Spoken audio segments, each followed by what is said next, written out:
ወደ ትምህርተ ወንጌል ነው የምንሄደው። ከዛ ወደዛ ከማለፋችን በፊት አባታችን ሊቀ ትጉሃን በዚህ መጥተው መምህራችንን ጋብዙልናል።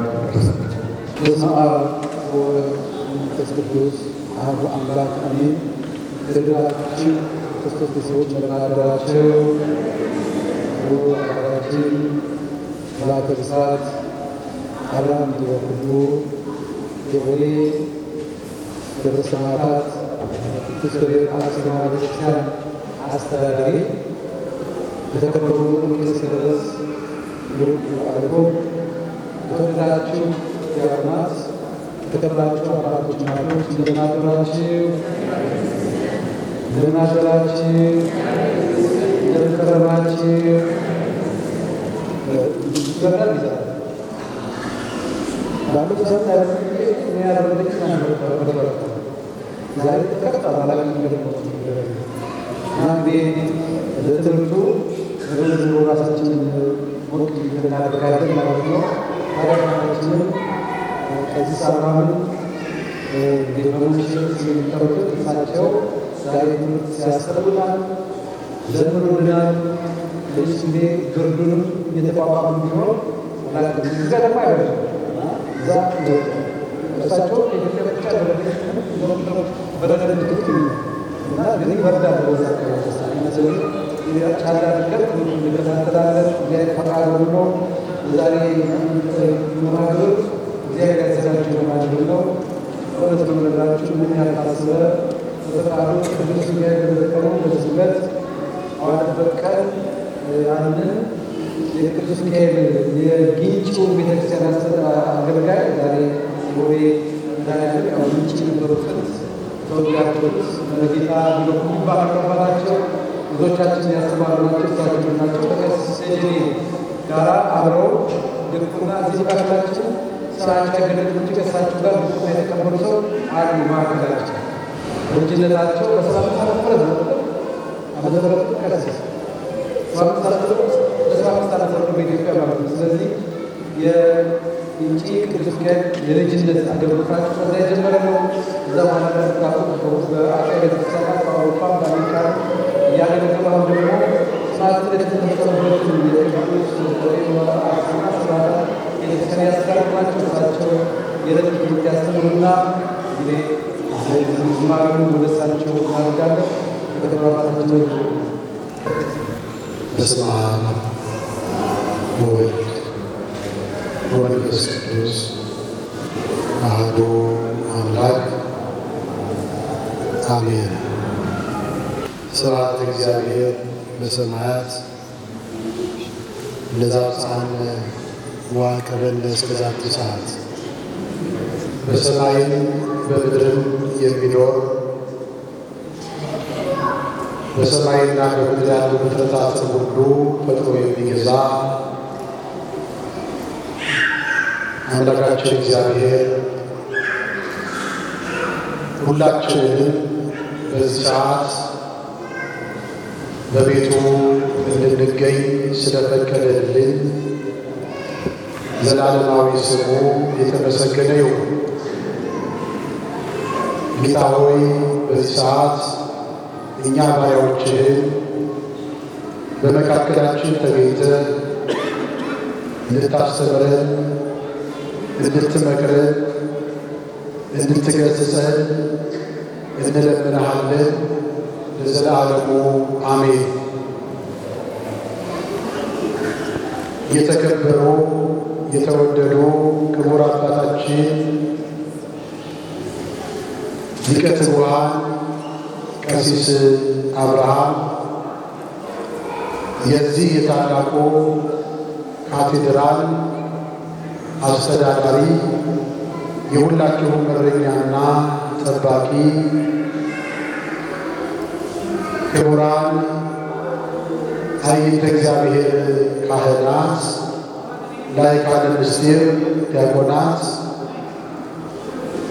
የእግዚአብሔር ልጆች ክርስቲያኖች ሁላችሁ ምሕረቱ ለዘላለም በሆነው በአንድ ልጁ በኢየሱስ ክርስቶስ ፍጹም ሰላም እንደምን አደራችሁ? አቤት አይዟችሁ ለካበሉ እንደምን አደራችሁ? እንደምን አረፈዳችሁ? አሜን። አምላካችን እግዚአብሔር ሳይገባን እንዲገባን አድርጎ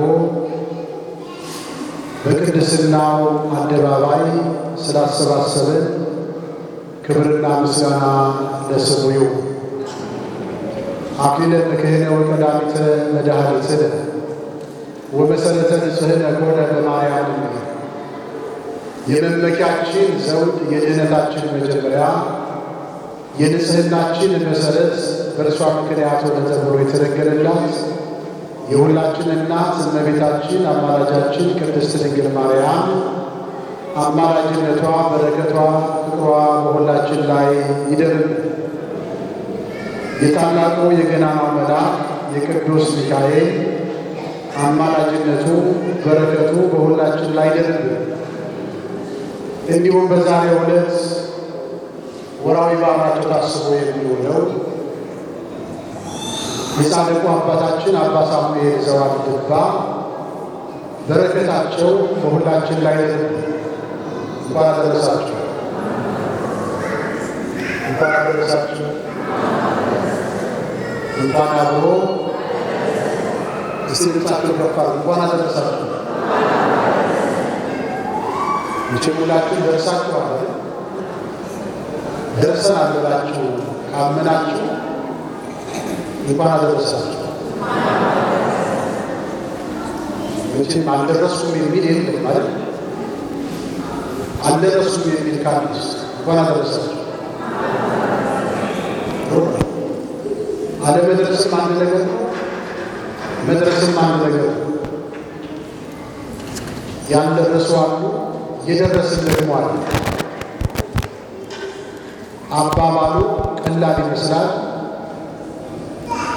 ግን ከባድ ነው። እንኳን አደረሰን ማለት ማንም አመስገን ነው።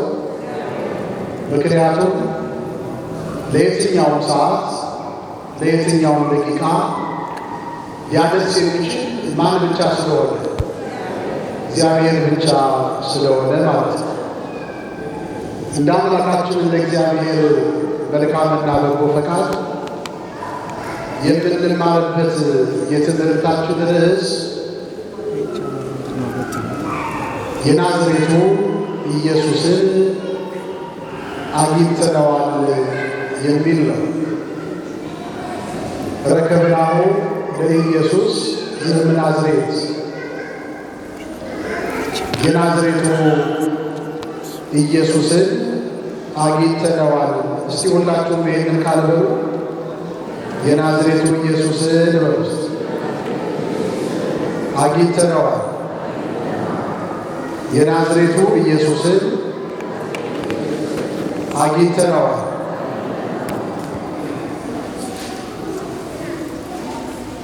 ዮሐንስን ይዛ ወደ ቀራንዮ ድንግል ማርያም ሄደች እያለች ወዮ ስለ ልጇ ሐዘን ስለ መከራዋ ያስገርም ነበረ የፈሰሰ እንባዋ።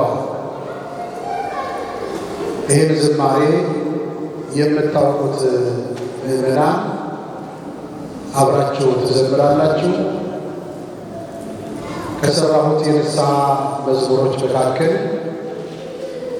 አንዱ ነው ይህ ዝማሬ። እመቤታችን ድንግል ማርያም ስለ ልጇ ያዘነችውን ሐዘን ያለቀሰችውን ልቅሶ በማሰብ በግብረ ሕማማት ላይ ተጽፎ እንደሚገኘው ለሃ ማርያም ማለት የማርያም ሐዘን፣ የማርያም ልቅሶ፣ የማርያም እንባ ማለት ነው። ይህንን አባ ሕርያቆስ ታላቁ የቤተ ክርስቲያናችን ሊቅ በግብረ ሕማማት ድርሰቱ ላይ የተናገረው የደረሰው ድርሰት ነው። አብረን እንዘምራለን። እዚህ ጋር ደግሞ ድምፅ የሚያጅብ መሳሪያ ይታየኛል።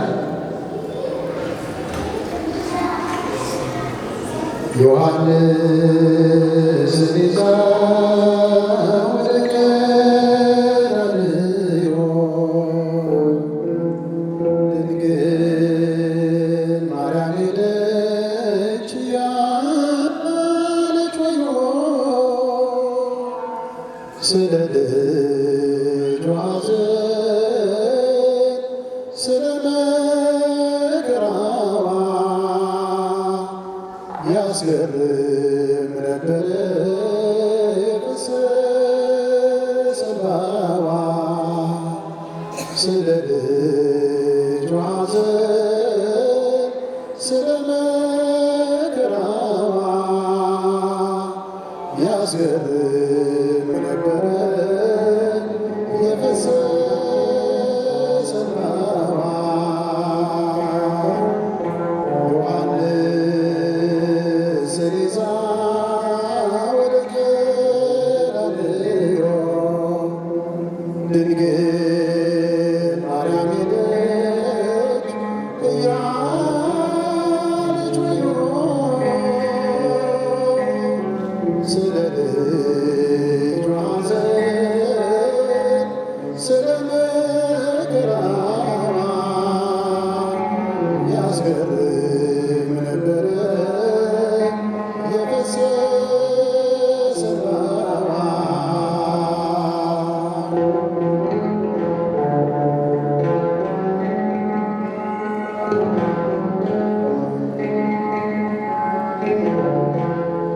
ዮሐንስ ቢደንቀው የሐዘኗ ጽናት አነሳት ደግፎ በብርቱ ሊያጽናናት ድንግልም አለችው ልጄ አሳዘነኝ እህት ወንድም የለው ላልቅስለት ተወኝ ሁሉ ይበልጣል ያስደፋል አንገትን የማርያም ሐዘን ዮሐንስን ይዛ ወደ ቀራንዮ ድንግል ማርያም ሄደች እያለች ወዮ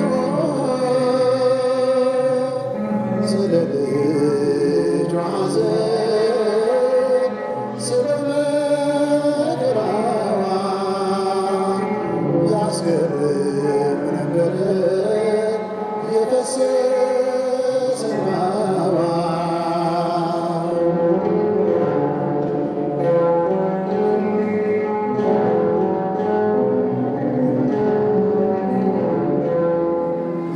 መግደላዊት ማርያም ሰሎሜ ዮሐና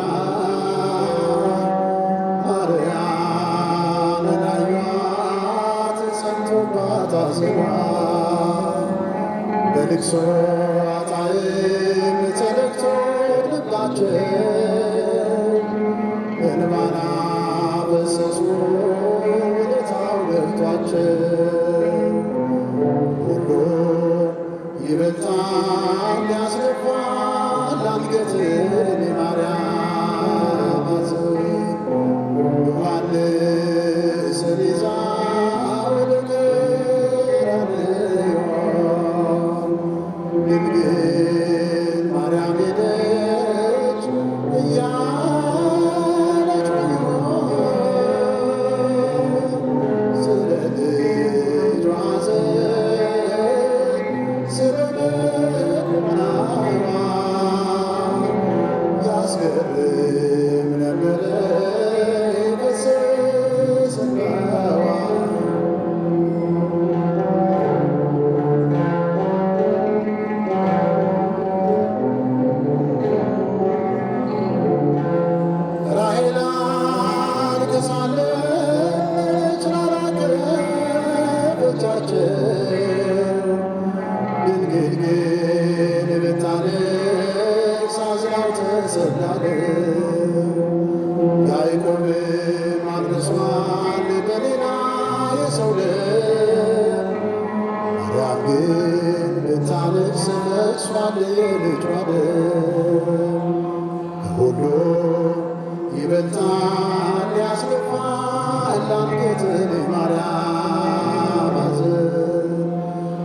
ዮሐንስን ይዛ ወደ ቀራንዮ ድንግል ማርያም ሄደች እያለች ወዮ ስለ ልጇ ሐዘን ስለ መከራዋ ያስገርም ነበረ የፈሰሰ እንባዋ።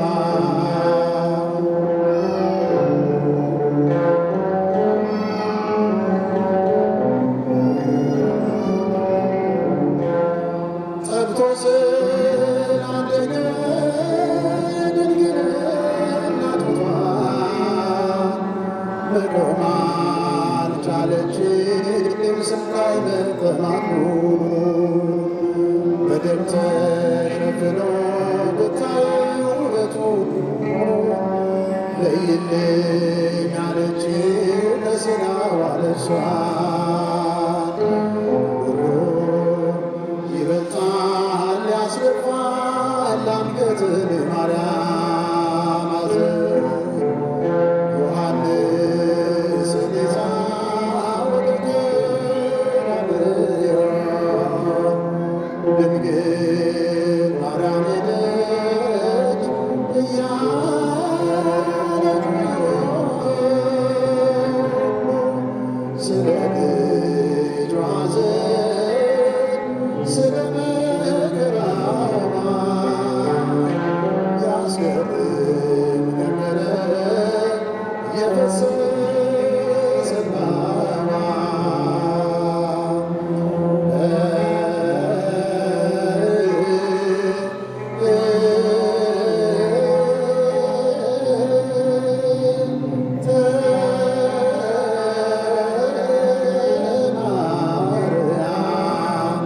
ማረነ ክርስቶስ እግዚአብሔርን አመስግኖት ስራ ቢሆን ድንቅ ነው በሉት። እግዚአብሔርን አመስግኖት ስራ ቢሆን ድንቅ ነው በሉት።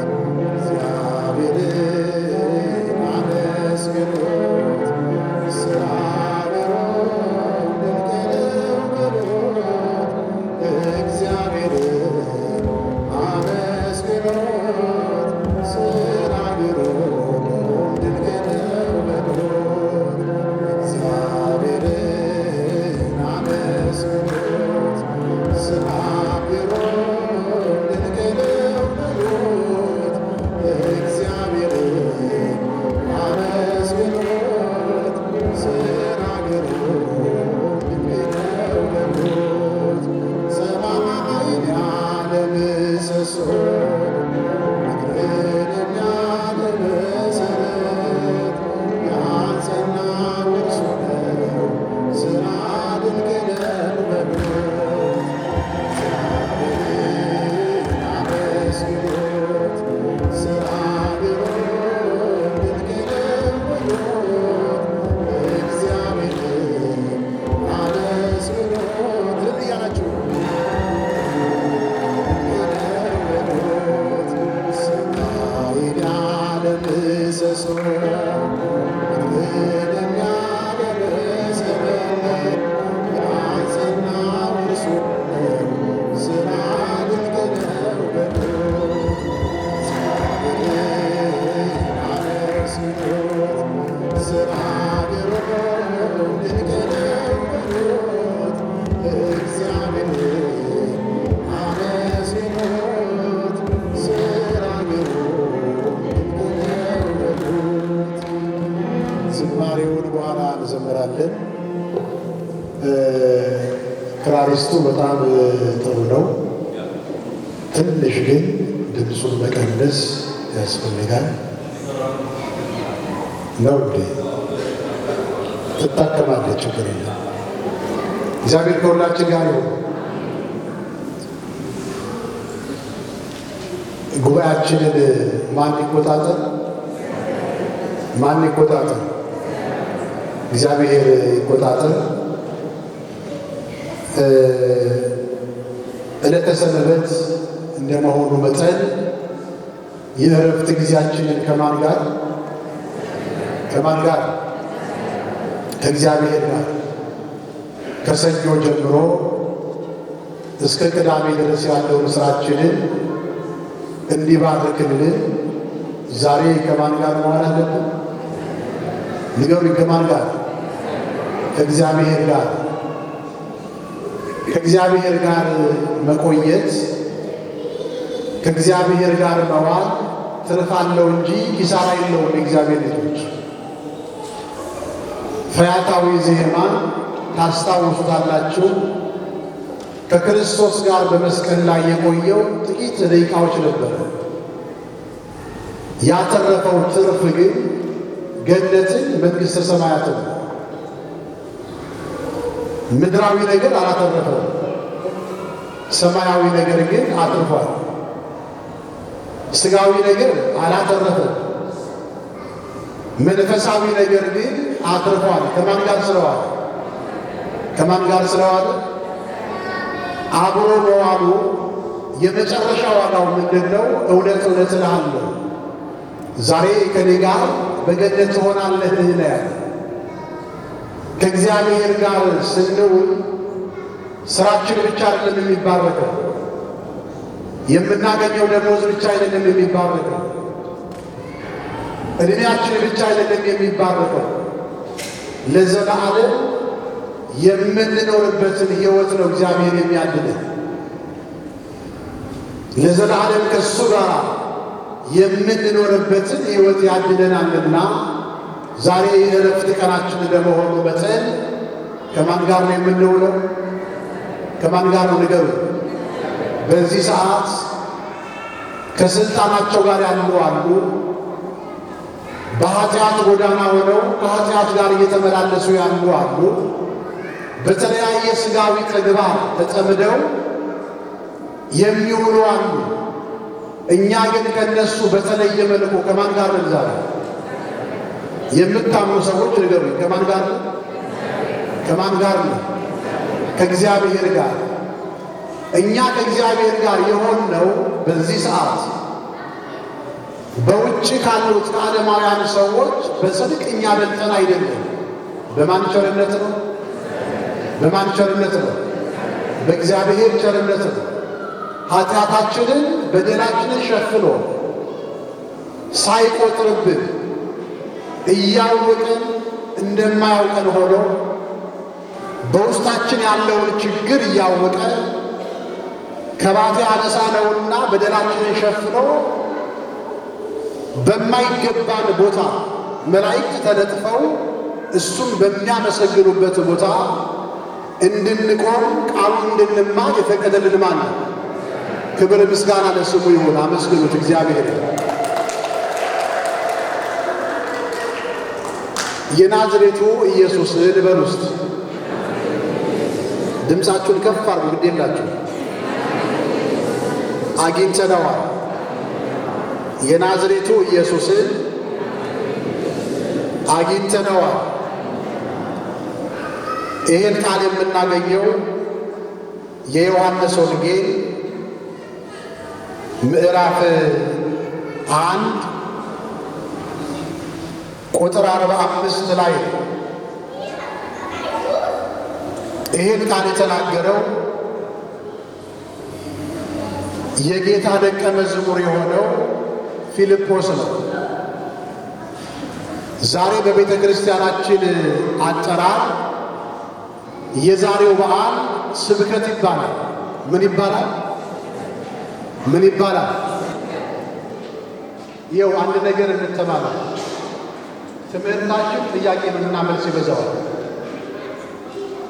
እኔ ስጠይቅ እናንተ ምን ታደርጋላችሁ? ትመልሳላችሁ።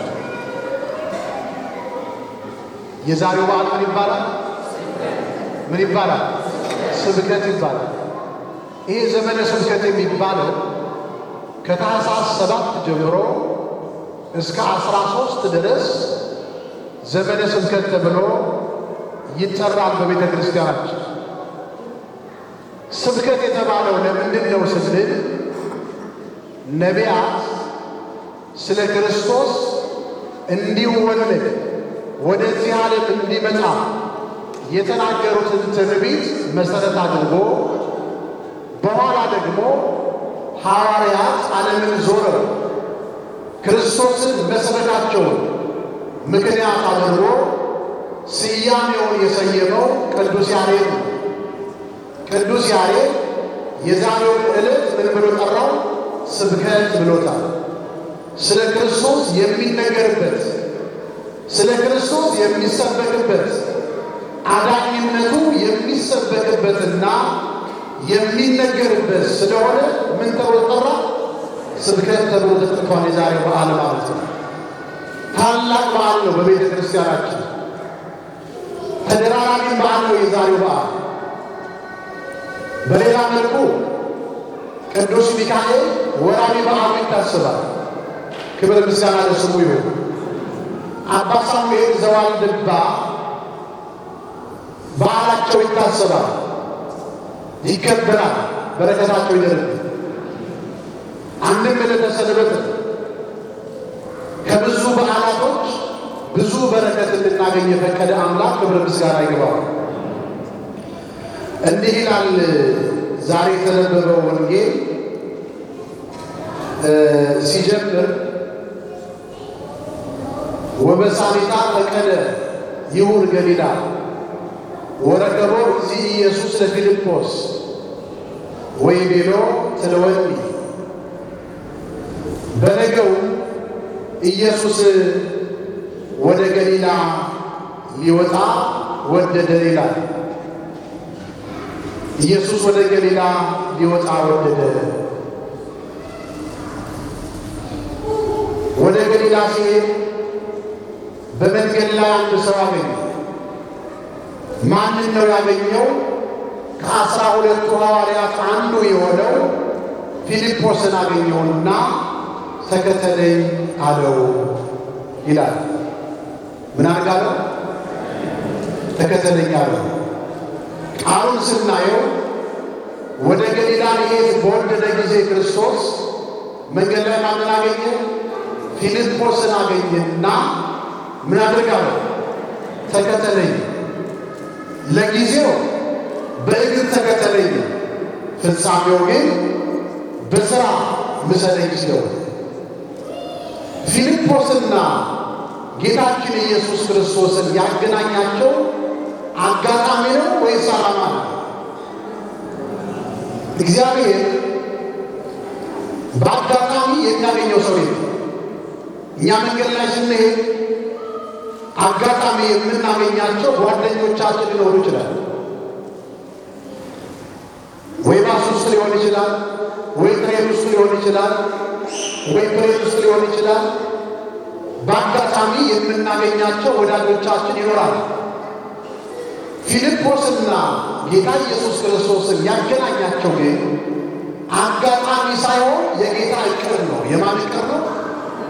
ለፊልጶስ አጋጣሚ ነው። ምክንያቱም ጌታ እንደሚያገኘው ያውቃል። አውቆ በዚያ መንገድ ሄዷል። ፊልጶስ ግን ጌታ እንደሚያገኘው ያውቃል? አያውቅም።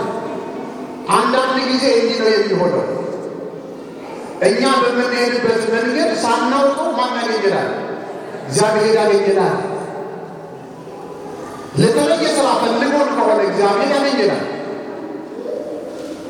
አሁን ፊልጶስን ሲያገኘው ኢየሱስ ክርስቶስ አቅዶና አልሞ ነው ያገኘው እንጂ በአጋጣሚ ያለ። እያንዳንዳቸውን ሐዋርያት ሲመርጥ የመረጠበት ዓላማ አለው። የመረጠበት መስፈርት አለው። በውስጣቸው ያየው ነገር አለ ክርስቶስ። ከዚህ በኋላ ፊልጶስን ምን አለው ክርስቶስ? ተከተለኝ አለው።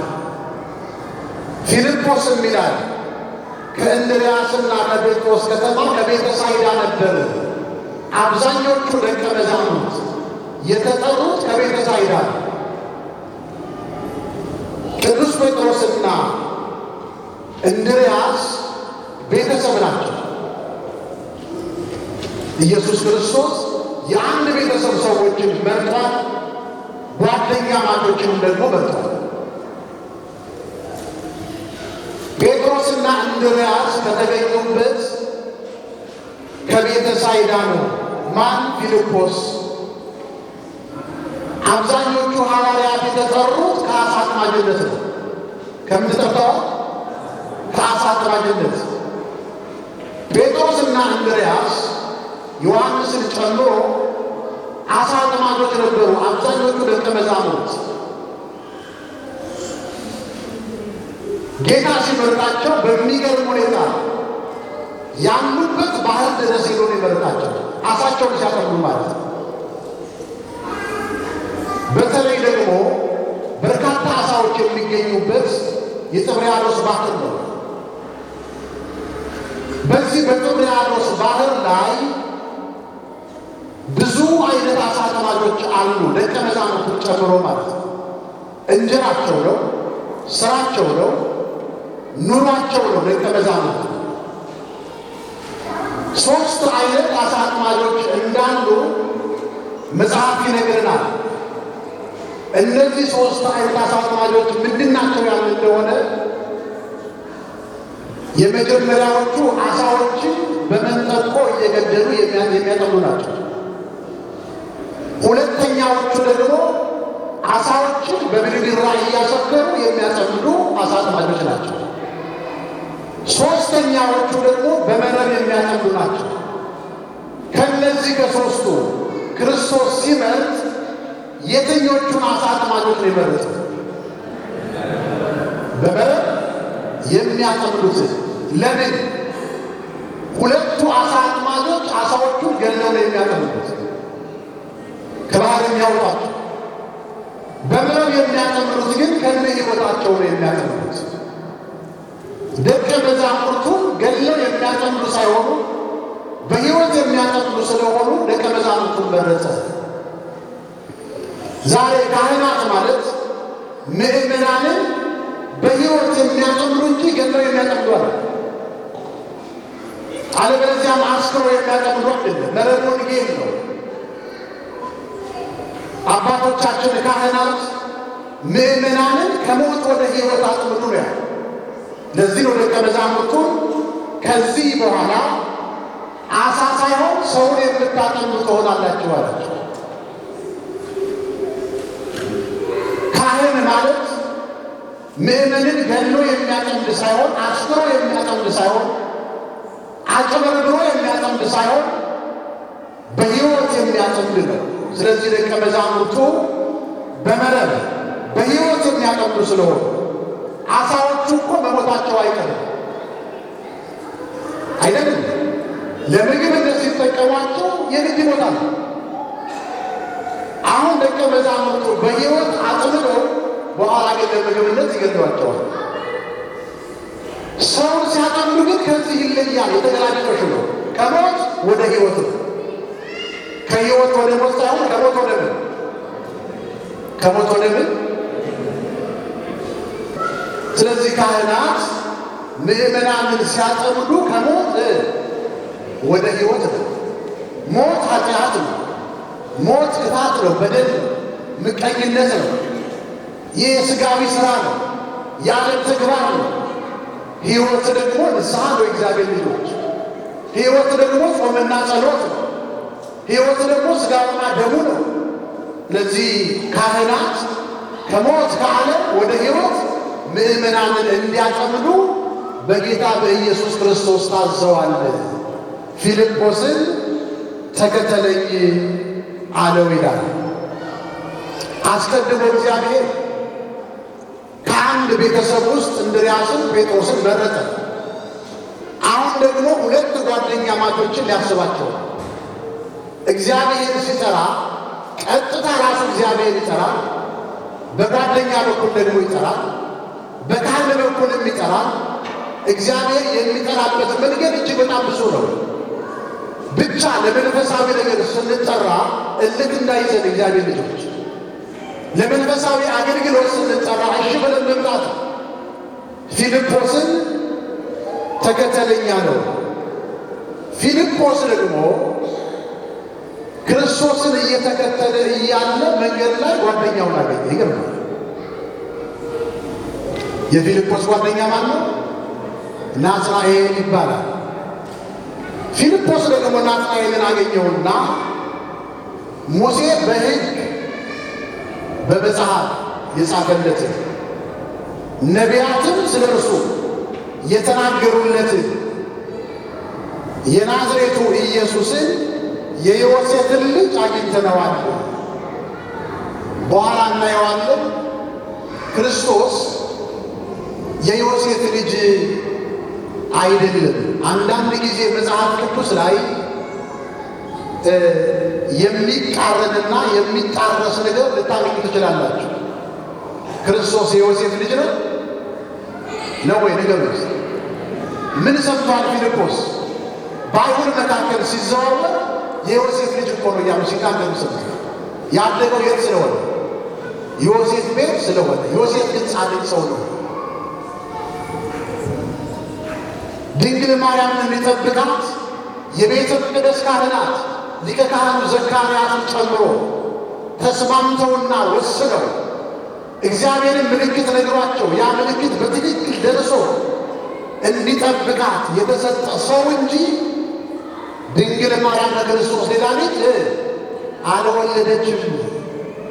የትኛውን መጽሐፍ አለመውለዷን ይናገራል እንጂ እንደወለደች የሚናገር መጽሐፍ ነው። አይሁድ ግን ሲያወሩ፣ ምክንያቱም በኋላ ላይ የሚሰቅሉት እነሱ ናቸውና የዮሴፍ ልጅ እያሉ ሲያወሩ ማን ሰምቷል? ፊልጶስ ሰምቷል። ገና አልተማረም፣ ሊማርም ነው ገና የተጠራ። መንፈስ ቅዱስ አልጎበኘውም ገና። መንፈስ ቅዱስ ሊታደል ነው የተጠራው። ገና ካህን አልሆነም፣ ለክህነት ግን ተጠርቷል። ይሄ ማለት ፊልጶስ ገና ውዳሴ ማርያም ሊማር ተጠራው ማለት ነው። አንድ ዲያቆን ከመሆኑ በፊት ምን ይማራል? ውዳሴ ማርያም ማለት በስመ አብ ብሎ ጀምሮ ውዳሴ ማርያም፣ በዛ ዜማው እንደዛ ያለ ይቀጥላል። አሁን ፊልጶስ ገና ያልተማረ ያላወቀ ያልተረዳ በስመ አብ ብሎ ገና ሊጀምር የጠራ ሰው ነውና የማን ልጅ አለው? ክርስቶስ የዮሴፍ ልጅ አለ። ቀጠለና የናዝሬቱ ኢየሱስን አግኝተነዋል። እንደ ማስረጃ ያቀረበው ነገር አለ። ሙሴ በሕግ ነቢያትን ስለ እርሱ የተናገሩለት አለ። ምን እያለው ናትናኤል? ሙሴ አስቀድሞ በምሳሌ ያየውን አገኘነው አለ። ነቢያት ትንቢት የተናገሩለትን ኢየሱስን አገኘነው። ስለዚህ ና እያለ የጠራው። እስቲ ስለ ሙሴ ትንሽ ነገር እናውራ። ሙሴ የት ቦታ ነው ክርስቶስ ያየው? በእርሱ ዘመን አልተወለደም። በእርሱ ዘመን ክርስቶስ ከድንግል ማርያም አልተወለደም፣ አልተገኘም። ግን ሙሴ ያየውን ብሎ እንደ ምሳሌ ተናገረ፣ እንደ ማስረጃ። ሙሴ መቼ ነው ያየው ክርስቶስን? ያን እንደሆነ ኦሪት ዘጸአት ምዕራፍ 3 ላይ ሙሴ ክርስቶስን አይቶታል። በምን አየው? በምሳሌ። ምሳሌው ምንድን ነው ያለ እንደሆነ ኦሪት ዘጸአት ምዕራፍ 3 ስናነብ ሙሴ የአማቱን የወተሩን በጎች ይጠብቅ ነበረ። በጎቹን በታማኝነት በሚጠብቅበት ሰዓት ድንገት ወደ ኋላው ሲሆን አንድ ታላቅ ተአምር አየ። ይህ ተአምር እጅግ በጣም የሚያስደንቅ ተአምር ነው ያየ። ምንድን ነው ያየ ሙሴ? ቁጥቋጦ አለ። ቁጥቋጦ ላይ እሳት ይነዳል።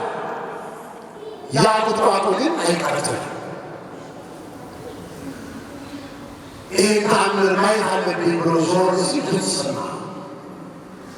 የሰማው ድምፅ ምንድን ነው? የቆምክባት መሬት የተቀደሰች ናትና ጫማህን ከእግርህ አውጣ።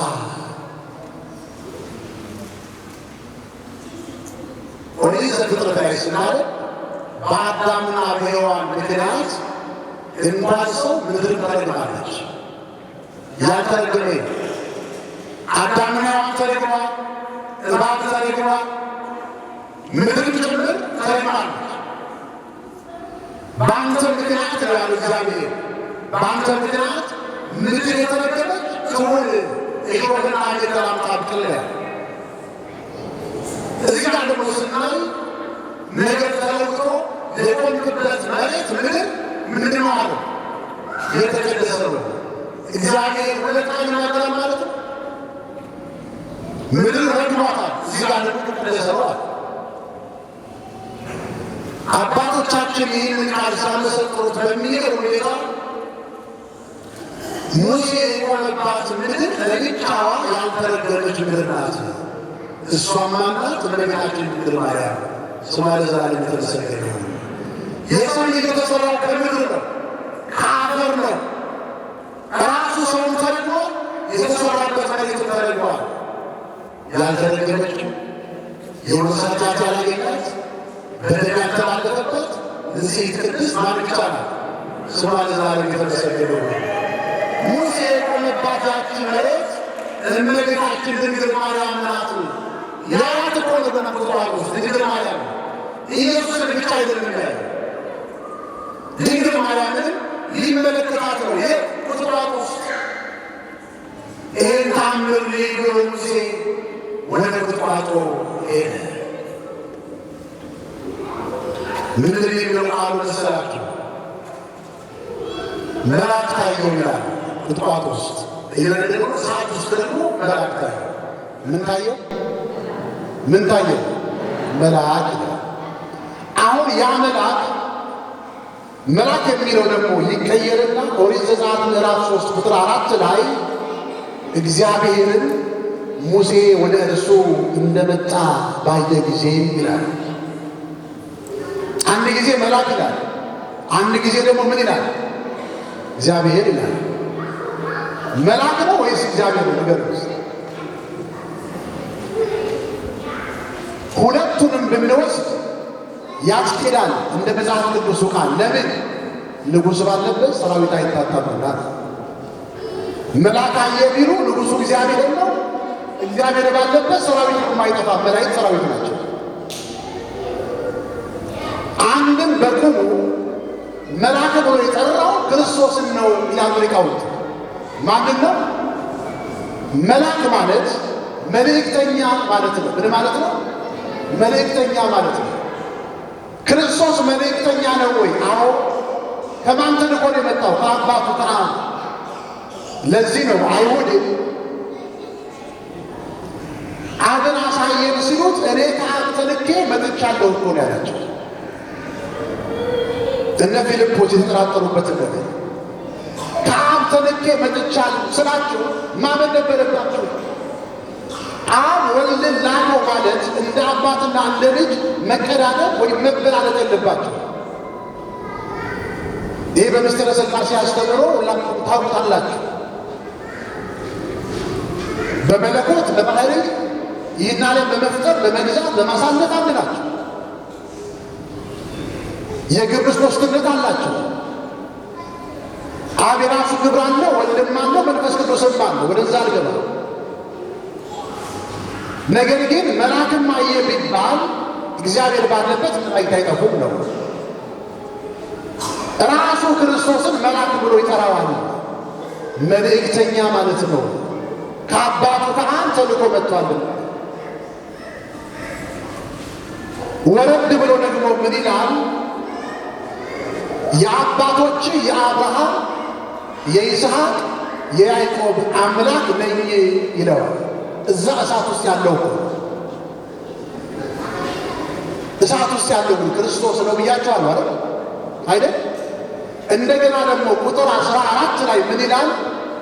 ያለና የሚኖር ያህዌ እኔ ነኝ አለው። እሳት ውስጥ ያለ ዮሐንስ በራእዩ ክርስቶስን ሲገልጠው ያለና የሚኖር ራሱ ክርስቶስ ስለ ራሱ ሲናገር ያለና የሚኖር እኔ ነኝ አለ የዮሐንስ ራእይ ምዕራፍ 22 ላይ።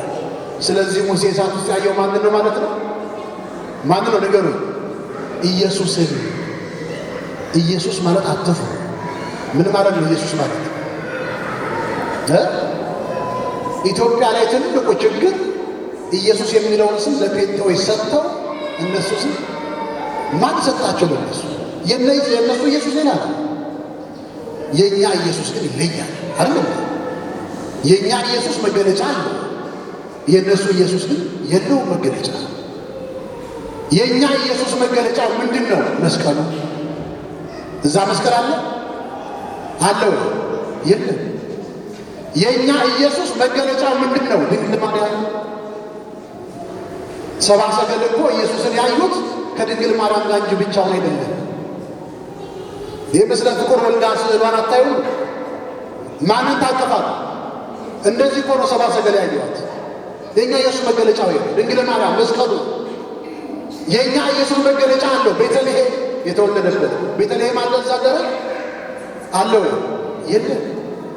የእኛ ኢየሱስ መገለጫ አለው ቅዱስ ሥጋውና ክቡር ደሙ አለው እዛ የለም። ስለዚህ ትክክለኛው ኢየሱስ ያለው እኛ ጋር ስለሆነ ስሙ ልካት። ሙሴ ማንን ያየው? ማንን ያየው? ኢየሱስ ማለት እኮ አማላጅ ማለት አይደለም። ኢየሱስ ማለት ማለት ነው መድኃኒት ማለት ነው አይደል? አዳኝ ማለት ነው።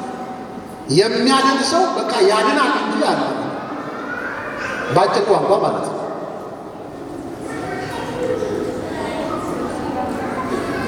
ሙሴ በዚያ ዘመን በእሳት ውስጥ ማንን አየው? ኢየሱስን አየው።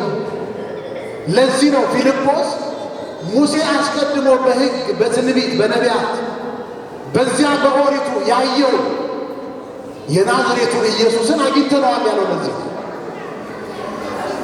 እስቲ ቁጥቋጦውን እንየው፣ እስቲ እንመልከተው። ቁጥቋጦው እየነደደ ነው፣ እሳት ውስጥ ግን ማን አለ? ንገሩ፣ ማን አለ? እግዚአብሔር አለ። ለዚያ ዘመን ሲተረጎም ቁጥቋጦ እስራኤላውያን ናቸው፣ እሳቱ ደግሞ በግብፅ ያዩት መከራ ነው። እስራኤላውያን ለ430 ዘመን እንደ እሳት የነደደ መከራ ቢደርስባቸውም ነገር ግን እሳቱ አላቃጠላቸውም። በእሳት ውስጥ ማን ስላለ? ንገሩኝ፣ ማን ስላለ? እግዚአብሔር ስላለ። ክብር ምስጋና ለስሙ ይሁን። በእሳት ውስጥ እግዚአብሔር አለ። ኢትዮጵያ ሀገራችን እሳት እየነደደባት ነው። ሊቃውንቱ እየታረዱ ነው። ካህናቱ እየታረዱ ነው። የጠላት ሐሳብ ቤተ ክርስቲያን ተቃጥላ ታልቃለች። ሊቃውንቱ ሞተው ያልቃሉ። ካህናቱ ሞተው ያልቃሉ። ግን አልቀዋል። ቤተ ክርስቲያን ጠፍታለች? አልጠፋችም። ለምን? በእሳት ውስጥ ማን ስላለ? ኧረ ነገሩ አመስግኑት እስቲ እግዚአብሔር። ተስፋ የምናደርገው ይህ ስለሆነ በመከራ ውስጥ ማን አለ? ማን አለ? እግዚአብሔር አለ። ሙሴ ያየው ኢየሱስን ብቻ አይደለም፣ ድንግል ማርያምንም አይቷታል። ቁጥቋጦዋ ድንግል ማርያም ናትና እሳቱ ልጇ ኢየሱስ ክርስቶስ ነው ወይም ስልጣኑ ነው። በመካከል እሳት ውስጥ ያለው ያየው ደግሞ ክርስቶስን ነው። አባ ሕርያቆስ ሙሴ ሳትቃጠል በዚያ በቁጥቋጦ ውስጥ ያያት እጸባጦስ አንቺ ነሽ እያለ አባ ሕርያቆስ በቅዳሴው ላይ ድንግል ማርያምን በዚያች ቁጥቋጦ እየመሰለ ደጋግሞ ያመሰግናታል። ስለዚህ ሙሴ በዚያ በቁጥቋጦ ውስጥ ያየው የናዝሬቱ ኢየሱስን እኛም አግኝተነዋል። ሙሴ ክርስቶስን ያየው አንድ ጊዜ ብቻ አይደለም፣ ሌላ ጊዜ የማይቶታል። ምን ሲያደርግ? የፋሲካ በግ ሆኖ ኦሪት ዘጸአት ምዕራፍ 12 ላይ ሙሴ ክርስቶስን የፋሲካ በግ ሆኖ አየ። ያ የፋሲካው በግ ለእስራኤል ታርዷል። እስራኤል ያንን የፋሲካ በግ በልተው ከሞት ድነዋል። ያው ሞተ በጉ በግብፅ ላይ የታዘዘው ሞተ በግ እስራኤል የዳኑበት ያንን የፋሲካ በግ በልተው ነው። ደሙን በበሮቻቸው ላይ ሲቀቡ ሞት ከነሱ እያለፈ ሄዷል። የፋሲካው በግ የእስራኤልን ዘመን ለሁለት ከፍሏል። ዘመናቸውንም አድሶላቸዋል። የሚያዝያ ወር ያን የፋሲካ በግ የበሉበት ወር የወሮች መጀመሪያ የዓመቱም የመጀመሪያ ወር ተብሎ ይቆጠር ብሎ እግዚአብሔር ፈቅዶላቸዋል። የፋሲካው በግ ክርስቶስ ነው። ማን ነው? ንገሩኝ። ሐዋርያው ቅዱስ ጳውሎስ በሁለተኛ ቆሮንቶስ ምዕራፍ 5 ቁጥር 4 ላይ ፋሲካችን ክርስቶስ ታርዷልና ይላል። የፋሲካው በግ ማን ነው? ንገሩኝ፣ ማን ነው? ኢየሱስ ክርስቶስ ነው የፋሲካው በግ። እስቲ የፋሲካውን በግ ጥቂት ልበላችሁና ወደ ማጠቃለያው ልብ። የፋሲካው በግ እስራኤላውያን በምሳሌ አርደው በልተውታል። እንዴት በሉት የፋሲካውን በግ? እኛስ እንዴት ነው የምንበላው? የቤተ ክርስቲያናችን የትምህርቷ ድምዳሜ ስለሆነ ነው። የፋሲካውን በግ እስራኤላውያን ሲበሉት ኦሪት ዘጸአት ምዕራፍ 12 ላይ እንዲህ የሚል ሕግ ተሰርቶላቸዋል። ዛሬ የምንበላው የፋሲካ በግ ምሳሌነቱም ስርዓቱም የመጣው ከኦሪቱ ስለሆነ ማለት ነው። አንደኛ ለአንድ ቤት አንድ በግ ብቻ ይሰዋል ይላል ኦሪት ዘጸአት።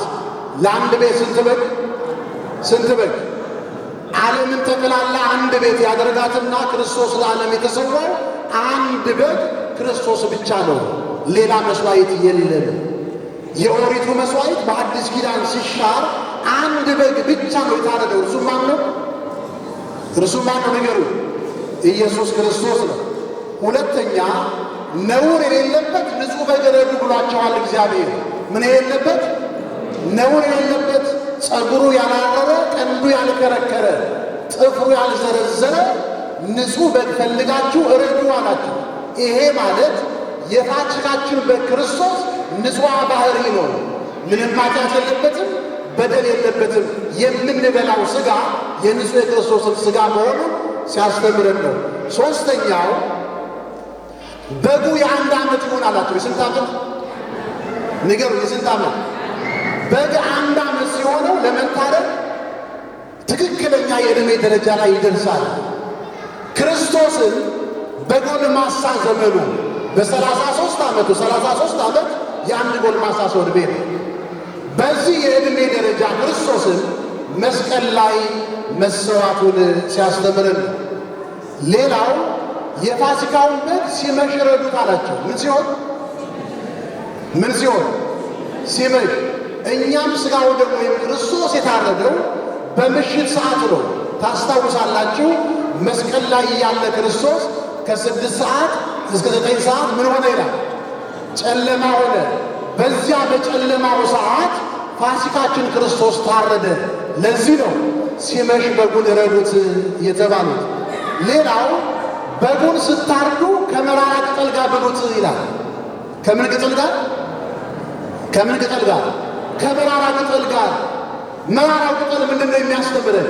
እኛም የክርስቶስን ሥጋ ስንበላ ደሙን ስንጠጣ 18 ሰዓት ጾመን አፋችን ምሬት ሲሰማው የክርስቶስን ሥጋ እንበላለን፣ ደሙንም እንጠጣለን። ይሄ ሥራ ሲያያዝ የመጣው ከኦሪቱ ነው። ሌላው ጥሬውንና በውሃ የበሰለውን እንዳትበሉ አላቸው። ጥሬውንና በውሃ የበሰለው ጥሬ ሥጋ ታውቃላችሁ አይደል? በውሃ የበሰለው ደግሞ ምን ይባላል? ቅቅል ነው። እንደው ታጓጓችሁ በዚህ ብዙ ይፈታል። አይዟችሁ። ጥሬውንና በውሃ የበሰለው ምን አትበሉ? እንዳትበሉ፣ ጥብሱን ግን ብሉ አላቸው። ለምንድን ነው ጥሬው? ምንድን ነው የሚያገናኘው? ክርስቶስ ሥጋ ነው። ጥሬውን አትብሉ ማለት ኢየሱስ ክርስቶስ በኋላ ዘመን ሰው ብቻ ነው አምላክነት የለውም የሚሉ መናፍቃን ይነሳሉ። ጥሬውን ብቻ አትብሉ ማለት ክርስቶስን ሰው ብቻ ነው አትበሉ፣ አምላክም ሰው ነው ማለት ነው። እንደገና በውሃ የበሰለውን ደግሞ አትብሏል። አሁን ውሃ ውስጥ አጥንትና ሥጋ ቢገባ ውሃው እየፈላ በሄደ ቁጥር ሥጋውን ከአጥንቱ ላይ ምን ያደርገዋል?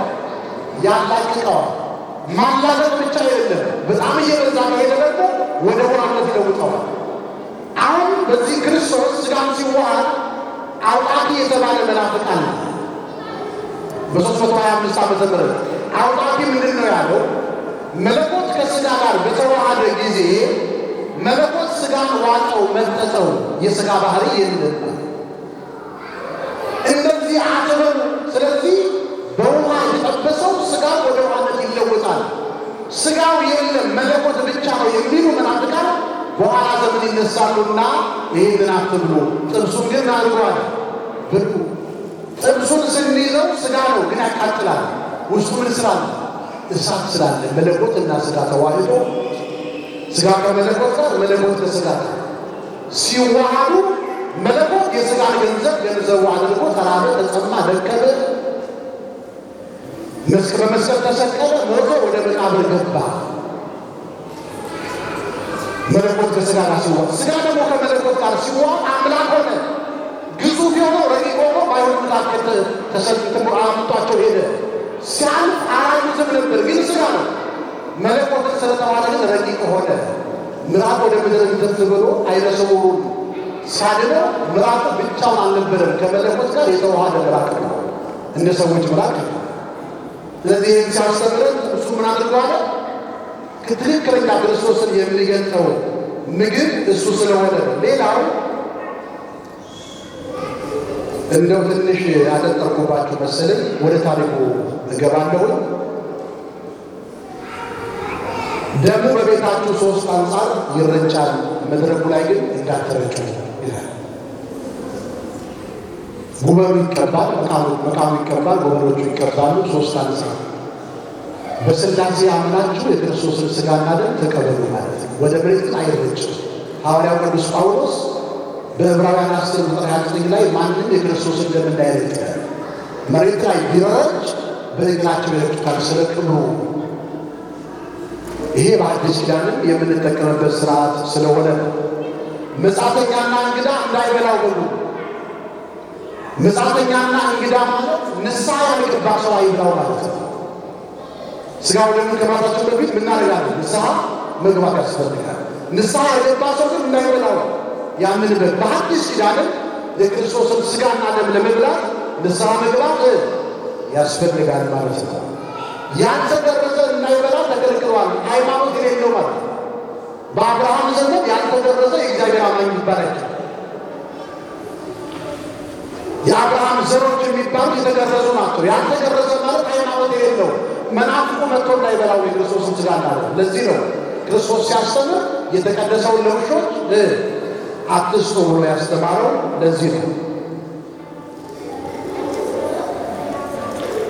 የፋሲካውን በግ ሲበሉ ወገባቸውን ታጥቀው ወገባቸውን አስረው ጫማቸውን ተጫምተው በትራቸውን ይዘው ይብሉት አለ።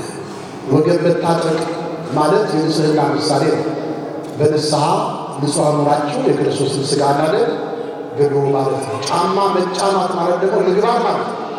የምግባር ሰዎች ሆናችሁ የክርስቶስን ሥጋና ደም ብሉ ማለት ነው። ሌላው በትራቸውን ይዘው ነገረ መስቀሉን እያሰባቸው የክርስቶስን መከራ እያሰባቸው የክርስቶስን ሥጋና ደም ብሉት ማለት ነው። ባጭሩ ሙሴ በዚህ መልኩ ያየውን ክርስቶስን እኛም አገኘነው ነው ፊልጶስ እያደረገ። አሁን ናትናኤል ወዳለው ቃል እንምጣ። ናትናኤል ምን አለ? የናዝሬቱን ኢየሱስን ነው ያለ። ቀጥታ ናትናኤል ያለው ምንድን ነው? ከናዝሬት መልካም ነገር ሊወጣ ይችላልን? አሁን ለክርስቶስ ሌላ ስም ሰጠ። ናትናኤል ምን ብሎ ሰጠ? ፊልጶስም አልነገረው፣ ግን እሱ መልካም ብሎ ጠራው። ማንን? ክርስቶስን። ከናዝሬት መልካም ክርስቶስ ሊወጣ ይችላል? ተጠራት። ለምን ይሄን አለ? ስለ 2 ነገር ነው ይሄን ያለ። አንደኛ ናዝሬት የቀማኝ አገር ናት። የሽፍቶች ሀገር፣ የነፍሰ ገዳዮች ሀገር ናት።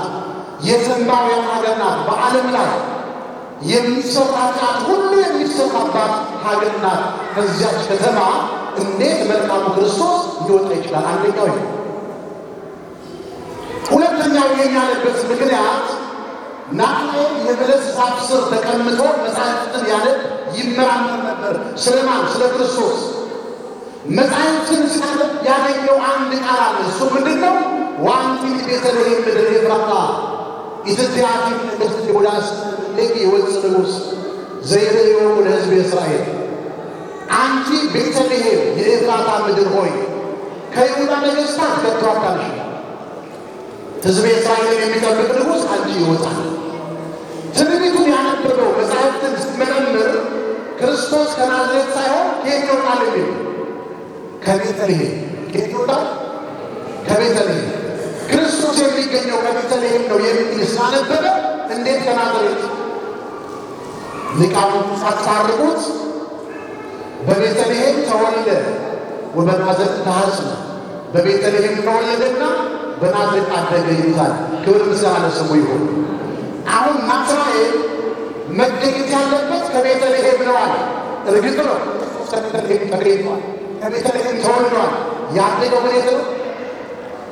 ንገሩ፣ ያደገው የት ነው? ናዝሬት ስላችሁ አዳማ እንዳይመስላችሁ። የሚያደገው ናዝሬት ኢየሩሳሌም ያለች ከተማ። አሁን ለምንድን ነው ክርስቶስ ናዝሬትን የመረጠው? ብዙ ከተሞች እያሉ ብዙ መንደሮች እያሉ ናዝሬትን ለምን መረጠ? ያው የሌቦች ዋሻ መሆኗን እያወቀ ነፍሰ ገዳዮች ያሉባት መሆኑን እያወቀ ለምን መረጠ ክርስቶስ? ክርስቶስ ወደዚህ ዓለም ሲመጣ አድሬስ አድርጎ የመጣው ጻድቃንን አይደለም። ማንን ነው? ንገሩኝ፣ ማንን ነው? ኃጥአንን። ስለዚህ ሰው የናቀቸውን ሕዝቦች ማንደዳቸው። ንገሩኝ፣ ማንደዳቸው? እኛን በኃጢአታችን ምክንያት ሰዎች ሲልቁን ማን ይወደናል? እግዚአብሔር ይወደናል። ሰዎች ሲጥሩን ማን ያነሳል? ሰው ሲያዋርደን ማን ያከብረን? ሰው ሲከብረን ማን ይጠገን? ክብር ምስጋና ተስማምተናል። አመስግኑ እግዚአብሔር። የተናቀችዋን ናዝሬት የናዝሬቱ ኢየሱስ ሲባል አላፈረባትም ክርስቶስ። ናትናኤል ግን አፈረ። እንዴት ያን የመሰለ ንጹሕ ሰው ከኃጢአተኛ መንደር በናዝሬት ስም እንዴት ይጠራል አለ ቅዱስ ጳውሎስ በዕብራውያን መልእክቱ ምዕራፍ 2 ላይ ወንድሞቹ ተብለን ስንጠራ አላፈርብንም አለ ቅዱስ ጳውሎስ። ልንባል አይገባም ነበር በኃጢአታችን፣ በበደላችን፣ በክፋታችን። ግን ምን ብሎ ጠራን ክርስቶስ? ወንድሞች ያለ። ከዚህ በላይ እግዚአብሔር እንዴት ከፍ ከፍ ያድርገን? ከዚህ በላይ ናዝሬትን ተጠራባት። የናዝሬቱ ኢየሱስ ተባለ ክርስቶስ። በሌላ ቋንቋ የኃጢአተኞች ወዳጅ ማለት ነው። የማን ወዳጅ? የኃጢአተኞች ወዳጅ። እስመ ለነ ለኃጥአን ለእለ ባሕርከ ወለተዓምር ትሰመይ መሐሪ። እኛ ኃጥአን ያን ጊዜ ትምረናለህ፣ መሐሪ ትባላለህ። እኛም ስለ ማርክ ተብሎ እግዚአብሔር የኃጢአተኞች ወዳጅ፣ የኃጢአት ወዳጅ ግን አይደለም። እግዚአብሔር ስለወደደን ነው በዚህ ሰዓት በቤት የተገኘ ነው። ስለወደደን ነው አምሮብን እንድንሄድ ያደረገን። ስለወደደን ነው በደላችንን ሸፍኖ እየረዳን እያገዘን ያለው። ስሙ ለዘላለም ይክበር ይመስገን። የናዝሬቱ ኢየሱስ እንዴት ከናዝሬት መልካም ነገር ይወጣል አለ። ልጠቅልላችሁ ናና እይ አለ። ለምን? የፊልጶስና የናትናኤል እውቀታቸው የሰማይና የሚያደግ ይራቃል። ናትናኤል አዋቂ ነው፣ ፊልጶስ ደግሞ አልተማረም። ከዚህ በላይ መከራከር አልፈልግም። ናና እይ ነው ያለ። ክርስቶስን በመስማት አናውቀውም። እግዚአብሔር ልጆች በማየት ነው የምናውቀው። በየመንደሩ ክርስቶስ ይሰበካል። በየመንደሩ ኢየሱስ ይሰበካል። በመስማት አናውቀውም። ክርስቶስ በማየት ነው እግዚአብሔር ልጆች። እንዴት ነው የምናየው? ምግብ የሚበላ ሰው በወሬ አይጠግብም። ምን ካላለ ካልበላ። ክርስቶስ ምግባችን ነው። ክርስቶስን የምናውቀው መጥተን ሥጋውን ስንበላ ነው። የተጠማ ሰው ውሃ ጠጥተሃል ቢባል አይረካም። ጠጥቶ ካላየ በስተቀር ማለት ክርስቶስ የሕይወት ውሃ ነው። በወሬ ሳይሆን ክርስቶስን የምናውቀው ውሃውን ጠጥተን ነው። የዮሐንስ ወንጌል ምዕራፍ 7 ቁጥር 37 ላይ የተጠማ ማንም ሰው ቢኖር ወደ እኔ ይምጣ ያለ ዋጋም ይውሰዳል። የሚበላው ምግብ እርሱ ነው። አነ ውእቱ ኅብስተ ዘወረደ እምሰማይ፣ ከሰማይ የወረደ የሕይወት እንጀራ እኔ ነኝ እያለ ያስተማረን እሱ ነው። ክርስቶስን የምናውቀው ኢየሱስን የምናውቀው በወሬ አይደለም፣ በመንገድ ስብከትም አይደለም፣ በማየት ነው። ለዚህ ነው ናና እይ አለ። አንድ ሰው መኖሪያ ቤት አለ። መኖሪያ ቤት ውስጥ ያለው ገብቶ ማደሩ ሲያረጋግጥ ነው። ውጭ ያለ ግን መኖሪያችን እንዳለ ማለት አይደለም። ክርስቶስ መኖሪያችን እንደዚህ ልጆች ኦሪት ዘዳግም ምዕራፍ 30 ላይ መኖሪያ የሚሰራ ማለት እግዚአብሔር ይላል። ክርስቶስ ኑሯችን። አንድ ሰው እርቃኑን ያለ ሰው መልበሱን የሚያረጋግጠው በወሬ አይደለም፣ ልብስ ለብሶ ሲያይ ነው። እርቃኑን የሚደማልፍ ነው። ክርስቶስ የጽድቅ ልብሳችን። ቅዱስ ጳውሎስ ዕብራውያን ሮሜ ምዕራፍ 13 ቁጥር 14 ላይ ልበስዎ ለእግዚእነ ኢየሱስ ክርስቶስ፣ ጌታ ኢየሱስ ክርስቶስ ልበስ። የለበሰ ሰው ነው ክርስቶስን የሚያውቀው። የበላ ሰው ነው ክርስቶስን የሚያውቀው። የጠጣ ሰው ነው ክርስቶስን የሚያውቀው። የኖረ ሰው ነው ኢየሱስን የሚያውቀው። ናና እያለ እውነተኛውን ምግብ ናና እየው፣ የሕይወትን ውሃ ናና ተመልከተው፣ የዘላለም መኖሪያን ናና ተመልከተው፣ ልብስህን የጽድቅ ልብስህን ናና ተመልከተው። ይኸው ነው እያለው ያለ ናትናኤል መጣ ወደ ክርስቶስ። ሩቅ አየውና ምን አለ ኢየሱስ ክርስቶስ? በእውነት ተንኮል የሌለበት ንጹሕ እስራኤላዊ አለ። አሁን ናትናኤል ገና ክርስቶስ ጋር ሳይደርስ በርቀት አየውና በእውነት ተንኮል የሌለበት ንጹሕ እስራኤላዊ አለ። እርግጥ ነው ናትናኤል ተንኮል የለበትም። ግን ማናወቀው ነገር የዋህ መሆኑን ማናወቀው፣ ንጹሕ ሰው መሆኑን ማናወቀው። ጓደኛው ያውቅ ነበር? አያውቅም። የልባችንን ንጽሕና እግዚአብሔር ብቻ ነው። እግዚአብሔር ልጆች በውሸት ሲመሰከርብን ሲነገርብን የልባችንን ንጽሕና ግን ማን ያውቃል? በውሸት ስንሰደብ የልባችንን ንጽሕና ግን ማን ነው የሚያውቀው? ተንኮል የሌለበት ንጹሕ እስራኤላዊ አለ። የት ታውቀኛለህ አለው ናትናኤል። የት የምታውቀኝ ሲለው ከበለስ ዛፍ ስር በታች ሳለ አውቃለሁ። ምን ማለት ነው? ክርስቶስ በለስን ለምን ጠቀሰ? ናትናኤል በለስ ዛፍ ስር ታሪኮች አሉት። ከታሪኮቹ ጥቂቶቹን እናንሳ። በለስ ዛፍ ስር ናትናኤል ሄሮድስ 14,000 ሕፃናትን በገደለ ጊዜ በቤተልሔም እናቱ በቀፎ ውስጥ አድርጋ የበለስ ዛፍ ላይ ደብቃው ነበር። ያኔ እዛ በለስ ዛፍ ላይ ከመታረድ የጠበቁ እኔ ነኝ ሲለው ነው። ከስንት መከራ እግዚአብሔር ጠብቆናል። ከስንት መከራ እግዚአብሔር አድኖናል። ከማናየው ጠላት ለስንት ዘመን እግዚአብሔር ጠብቆን ይሆን? ስሙ ለዘላለም የተመሰገነ ይሆን።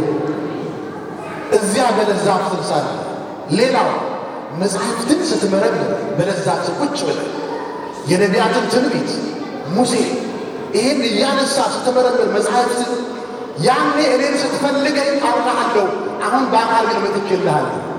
በምሳሌ የፈለግከኝ አሁን ገዝፌ መጥቼልሃለሁ። ረቂቅ አምላክ ነኝ፣ ግዙፍ ሆኜ ተገኝቻለሁ። በትንቢት መነጽርነት የፈለግከኝ እውን ሆኜ ተገኝቻለሁ። ይኸው አንተ ፊት የምቆመው ክርስቶስ ነኝ አለ። የውስጡን ቢነግረው ናትናኤልን ናትናኤል የመጽሐፍ መምህር ነው። ዛሬ የመጽሐፍት መምህራን ሊቃውንት ሊቀ ሊቃውንት ተብሎ የሚጠሩ አሉ ቤተሰባችን። ከእነዚህም በላይ ናትናኤል ሊቅ ነው። መጽሐፍትን መርምሮ የሚያውቅ ግን በክርስቶስ ቃል ተረታ፣ ተሸነፈና እጅ ሰጠ። ክብር ምስጋና ለእግዚአብሔር ይሁን። እጅ ያሰጠው ምንድን ነው ያለ እንደሆነ የልቡ የውስጡን ቢነግረው። ሳምራዊቷ ሴት እኮ እንስራዋን የሰበረችው የልቧን ሲነግራት ነው። 5 ባሎች ነበሩ፣ አሁን አብሮሻለሁ ባልሽ አይደለም ብሎ ማንም የማያውቅባትን ምስጢር ቢነግራት እንስራዋን ሰብራ እጇን ለክርስቶስ ሰጠች። ክብር ምስጋና ለእግዚአብሔር ይሁን። ናትናኤል እጁ ለክርስቶስ ሰጠ። ምን አለ? አንተ የእግዚአብሔር ልጅ ነህ አለ። የማን ልጅ ነህ? ነገሩ የእግዚአብሔር ልጅ ነህ በሉ ውስጥ የእግዚአብሔር ልጅ ነህ በሉ። በምን አወቀ ናትናኤል የእግዚአብሔር ልጅ ነው? ክርስቶስ በዮርዳኖስ ሲጠመቅ አብ በደመና ሆኖ የምወደው ልጅ ይህ ነው ሲል ናትናኤል እዛ ጥምቀተ ባህሩ ላይ ነበረ። ይሄ ሲነገር በደመና ውስጥ ማን ሰምቷል? ናትናኤል ሰምቷል። የሚገርመው በዚህ ቃል እኮ ቅዱስ ጴጥሮስ ተመስግኖበታል። ቀድሞ ግን የመሰከረ ናትናኤል። ቅዱስ ጴጥሮስ አንተ እግዚአብሔር ልጅ ነህ ሲል አለት ነህ አለው ክርስቶስ።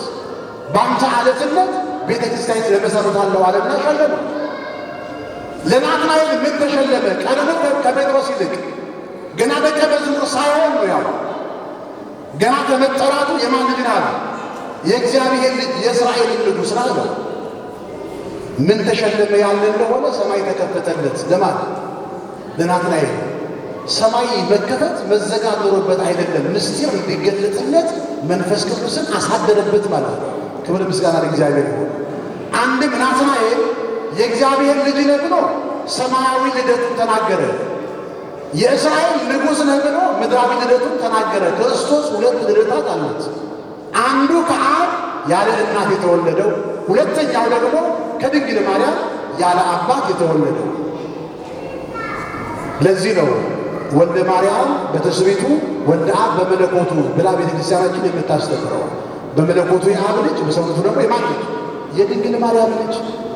ሰማይ ሲከፈት መላእክት በሰው ልጅ ላይ ሲወጡ ሲወርዱ ታያለ ብሎ ኦሪት ዘጸአት ያዕቆብ በፍኖተ ሎዛ ያየውን ራእይ ለዚህ ለናትናኤል ክርስቶስ ገለጸለት።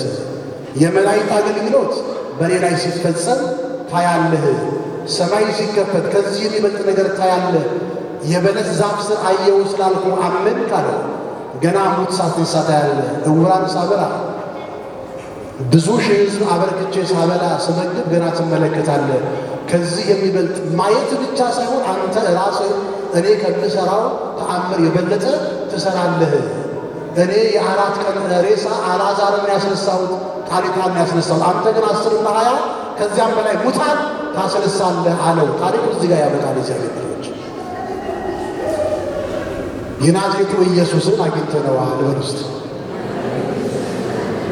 እስቲ በሉ የናዝሬቱ ኢየሱስን አግኝተነዋል። እንደምን ዋላችሁ? እንደምን ዋላችሁ? ትምህርቴን ጨርሻለሁ።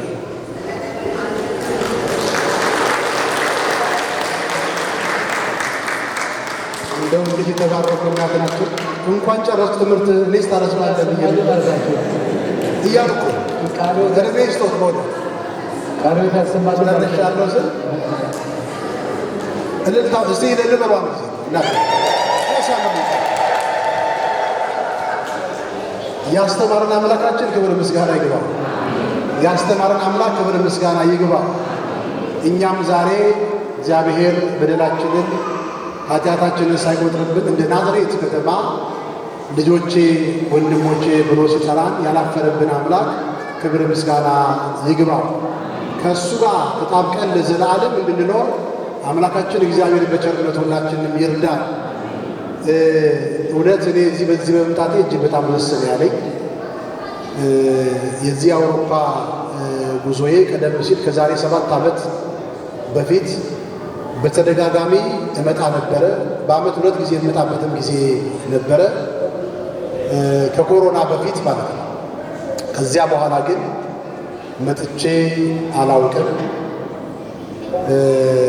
ሊቀ ትጉሃን ቀሲስ አብርሃም አባቴም ናቸው ወንድሜም ናቸው።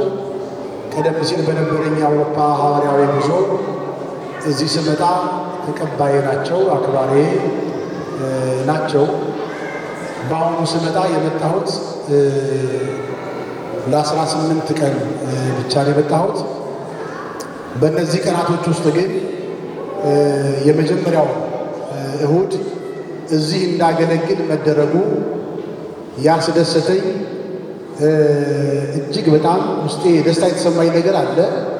ደስታዬ ምንድን ነው? በዚያ ዘመን ከ7 ዓመት በፊት በምመጣ ሰዓት ቤተ ክርስቲያን ለመክፈት ሐሳቡ እንዳለ አቅ ነበረ በሊቀ ትጉሃን ቀሲስ አብርሃም ልቦና ውስጥ።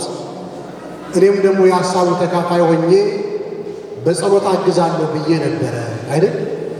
አባታችን ያውቃሉ። በጸሎት አግዛለሁ ብዬ ነበረ።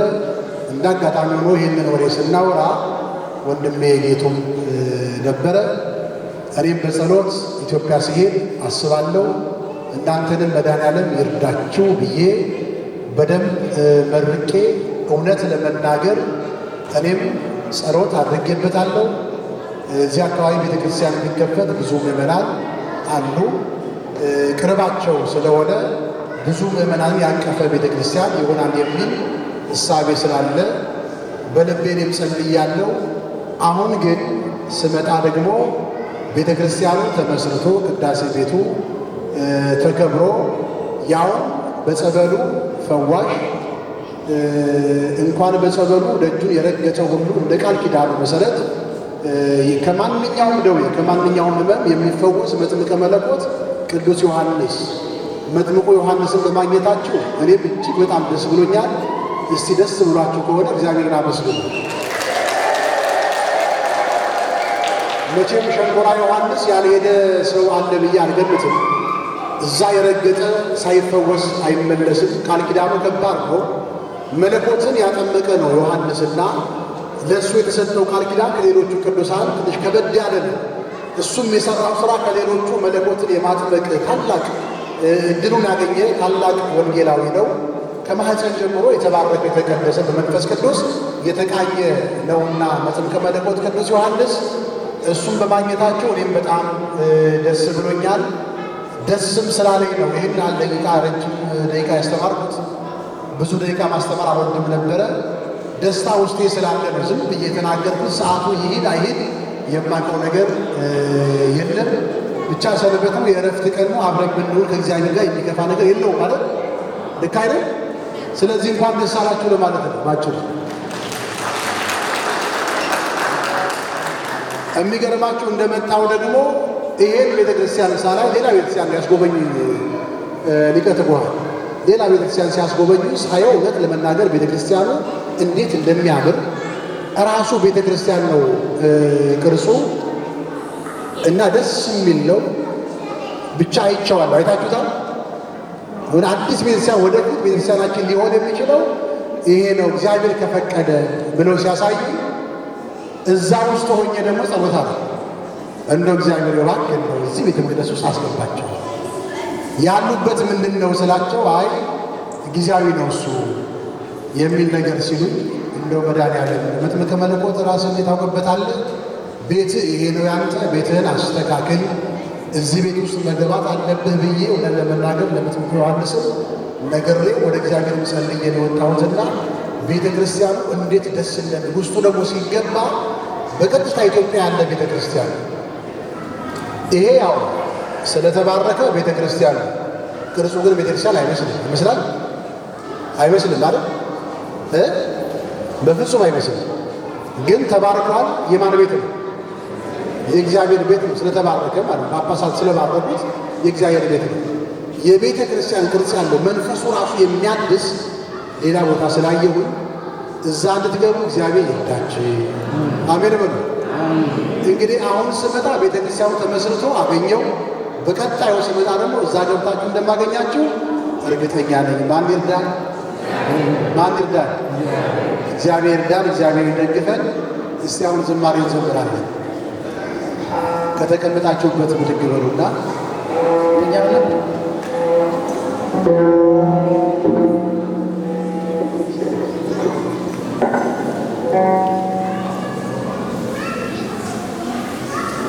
ክንድህ ልጠፍ የሚል ማነው? ማዳንህን ተው የሚል ማነው? ቢገባቸው አሳዳጆቼ እስካሁን አለው አንተ ተልጄ ቢገባቸው አሳዳጆቼ እስካሁን አለው አንተ ተልጄ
ምኞት የሚስወድ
ዝማሬውን ዘምራለን።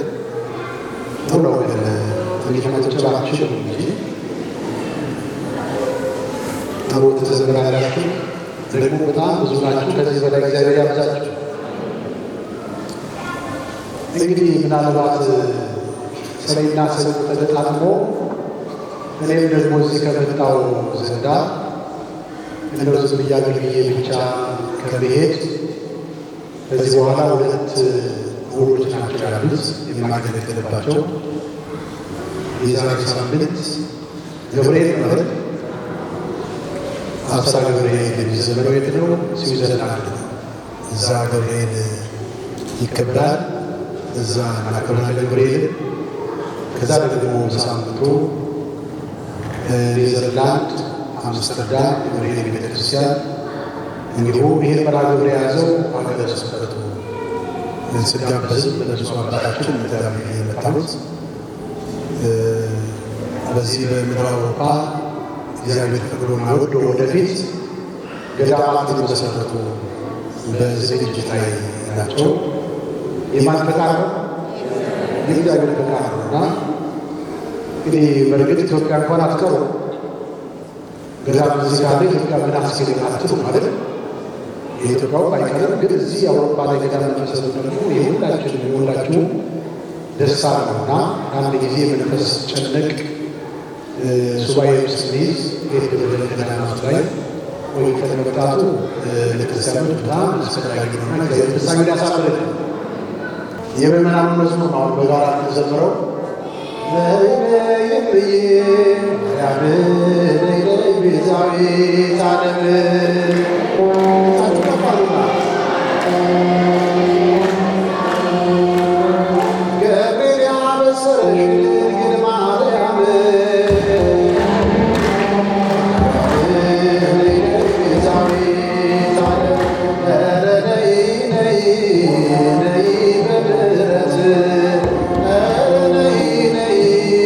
ነይ በምሕረት እንጦጦ ያለሽ ኪዳነ ምሕረት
ዝማሬ ማዳመጥ ልምዱ ያላችሁ ዝማሬ የምታዳምጡ ሰዎች የኔ ዝማሬ ስብስብ ያለበት ፍላሽ ይዤ መጥቻለሁ። ዋጋው 20 ዩሮ ነው። የዚህ ወንድማችን ዲያቆን ወንድሜ ጋር ይገኛል። አላዛር ጋር ዘካርያስ ጋር ይገኛል። እየገዛችሁ መዝሙር በቤታችሁ ማዳመጥ ልምዱ ያላችሁ መኪና ውስጥ ስትሄዱ የማዳመጥ ልምዱ ያላችሁ የምታስቀምጡት ከሆነ ባትገዙ ነው የሚሻለው። እንደገባችሁ ግን መኪና ውስጥ ከፍታችሁ የምታዳምጡ ከሆነ የወንድማችን ያዞንላችኋል። ያላችሁበት እግዚአብሔር ይባርካችሁ፣ እግዚአብሔር ይቀድሳችሁ። ዝማሬ መላእክት ያሰማልን፣ ቃለ ሕይወት ያሰማልን። አመስግኑ እስቲ አንድ ጊዜ። ዝማሬ መላእክት ያሰማልን፣ ቃለ ሕይወት ያሰማልን። ይሄ እንግዲህ ቅዱስ ሚካኤል ራሱ ያዘጋጀው መርሃ ግብር ነው። ቅድም ተናግሬያለሁ። የሰው አይደለም። በራሱ ጊዜ በራሱ ከሰዓት በዚህ ቀን እኔ አሁን የገንዘብ ተሰበሰበ ብዬም አላሰብኩም። እንግዲህ ቅዱስ ሚካኤል ጅምር ያሰበው ነገር ይኖራል። አባታችንን በጣም ነው የምናመሰግነው። ወንድማችንም አባታችንን ሳብራ እንዲህ በኩል እግዚአብሔር ይስጥልን፣ እኔ ከተና ይስጥልን። ገና ብዙ አገልግሎቶች ይቀሯቸዋል። ሀገረ ስብከታችን ክሶናል። አመስግኑ አንድ ጊዜ። ለካ እግዚአብሔር የፈቀዳት ቀን ይህች ነች ማለት ነው። አባ ገብረ ኪዳን ነበሩ እዚህ እንዲመጡ የታዘዙት። ባለፈው መርሃ ግብር ሀገረ ስብከቱ ባልታወቀ ነገር ባለመመቸቱ ብቻ ሀገረ ስብከቱ ያኔ እሳቸው ቀሩ። ዛሬ ግን የመጀመሪያው መምህር እዚህ ሀገር እንደመጡ እሳቸው ነገር ለእኛ የሚያስፈልገን ሰዓት ምግቡንና እግዚአብሔር ይስጥልን። አመስግነው አመስግን እግዚአብሔር ሁሉ የሚያዘጋጀው ሀገረ ስብከቱ በመቀጠል በሆላንድ አምስተርዳም፣ ሮተርዳም፣ ኤንዶቨን እንደገና ደግሞ በስዊዘርላንድ 2 ከተሞች ላይ የገዳምና የጥናት ምርምር ማዕከልም 2 ነገሮች ነው። ገዳሙ የምርምር የጥናት የተመስጠው ወይም ደግሞ የመነኮሳት መኖሪያ ጭምር ነው የሚዘጋጀው። ያንን ባለፈው እዚህ ቤተክርስቲያን ላይ ለገዳማችን 11,000 ቆይሮ አሰራት እናገኛል። ስለዚህ አሁን የቀራችሁ ካላችሁ ያልሰጣችሁ ካላችሁ የገዳሙን አድራሻ የባንክ አድራሻ አለ፣ በዛ እንድታስገቡ። በፊትም ቃል ገብታችሁ ያልሰጣችሁ ካላችሁ አስገቡ። ስለዚህ ሁሉም ነገር ዛሬ የተከናወነው ሀገረ ስብከቱ ለእኛ በላኩ መምህር ነውና ቅዱስ ሚካኤል ስራውን መናገር አይቻልም፣ ከብዶኛል እና በለተቀኑ ራሱ ቅድም እንደነገርኳችሁ እሳቸውም የቅዱስ ሚካኤል ልጅ ነው ብያቸዋለሁ። ስለዚህ እዚህ መጥተው በቅዱስ ሚካኤል ቀን እኛም ተሰባስበን እንድንባረክ አድርጎናል። እኛም ደግሞ ቅዱስ ሚካኤል እንወዳለን። ስለዚህ እግዚአብሔር አምላካችን ቅዱስ ሚካኤል እንደጀመረ ፊት አውራሪ ሆኖ ያስጨርሰን። እሱን የሚያስፈልገው ግን አንድ መዝሙር ቀርቷል። ያምጻለ ሲሉ ለምን ያቆሙት? አባ ገብረ ሕይወት ወንድም ሆነው ዘምር አለኝ ሳይዘምሩ ደግሞ ብሎ አሉ። ሰዎች እንዴት ይሻላላች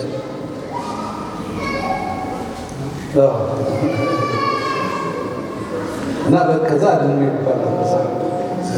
ዘምር አለኝ ልቤ ተነሳሳ፣ ዘምር አለኝ ልቤ ተነሳሳ፣ የአምላኬን ቸርነት እንዴት ብዬ ልርሳ፣ ያደረገልኝን እንዴት ብዬ ልርሳ።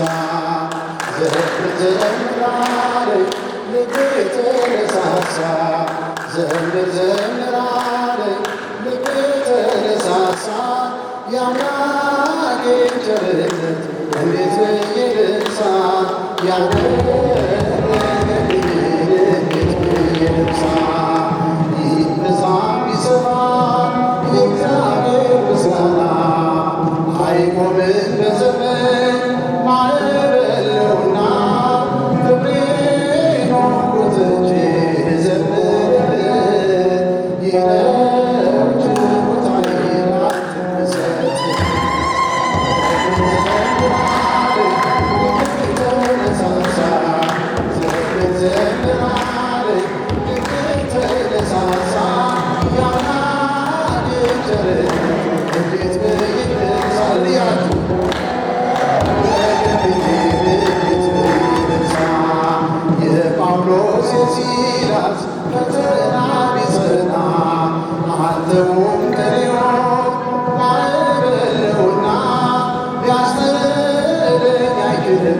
የስር ሰንሰለት አለብን ውለታ የሰማዩ አባት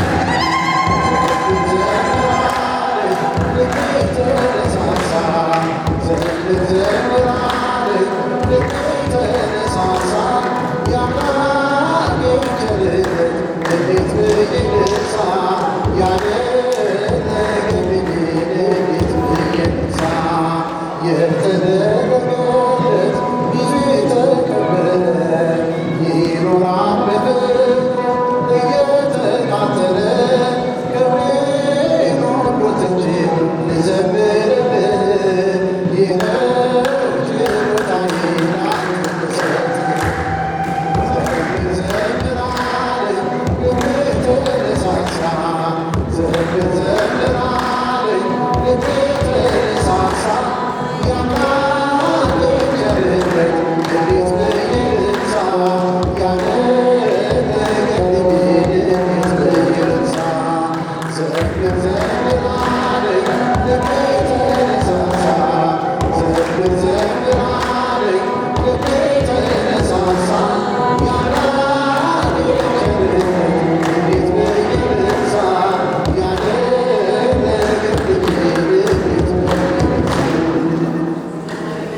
ዝማሬ መላክ ያሰማልን፣ ዕድሜና ጤና ይጠብቅልን። መጥተውም ደግሞ በመሳሪያ በአንድ ሰዓት በአንድ ቀን በ6 ሰዓት ውስጥ ብቻ ነው ትናንትና ነገራቸው እንዲመጡ በመሳሪያ ያጀናችሁትን መታዘዝ አለባችሁ። ገና እንግዳም ስንማንትን አነገባ መሰግን ራሌት አለ እንግዳ ነው ካለበት ቦታ ቦታዋትማ ቤት ነው። ስለዚህ ግን ተመሰግናለሁ። እግዚአብሔር ይስጥልን፣ እግዚአብሔር ይጠብቅላችሁ። ሰው ሁሉ በጸጋው የሚያገለግለውና እግዚአብሔር ያበርታችሁ፣ እግዚአብሔር ይጠብቅልን። ሁላችንም እግዚአብሔር ይስጥልን። ያደረጋችሁትን የሰጣችሁን ሁሉ እግዚአብሔር አምላካችን በቸርነቱ ይጠብቅልን። ቅዱስ ሚካኤል አስበው ደግሞ የደገሱ በአዳራሽ ውስጥ ስላሉ ጸበል ጸዲቅ ቀሚሳችሁ እንድትሄዱ ብለዋል። እዛ ተገኝታችሁ ተሳትፎ እንግዲህ የልደት በዓል ይከበራል በዚህ ቤተክርስቲያን። በዕለተ ቀኑ ጊዜ ተናገር ያለው በዕለተ ቀኑ ቅዳሴው ይከናወናል። 6 ሌሊት ለ7 ማለት ነው። ቅዳሴው ሲከናወናል። የሚቀጥለው ሳምንት ደግሞ የቅዳሴው ምዕራፍ እንደተጠበቀ ነው። አሁን ወደ ጸሎት